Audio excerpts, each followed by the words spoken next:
Шешімдеріңді айтыңдар.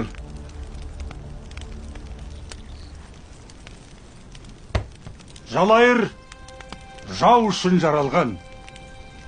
Түгел аттанамыз. Біз айбын асқан албан суан дулат баласы қару ұстауға жарайтын еркек кіндіктіні тек саттандырамыз. Бесата қаңлы баласы тік көтеріліп атқа қонса, пер қайысқан қол емес пе?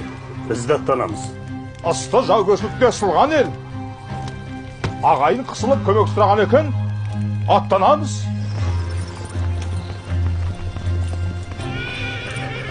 Қай замандағы ошақтының ошағы қалың үйсіннің құты болған. Ошақты оғландары да жорық қайдыр. Жау қайда болса, шанышқылы да сол.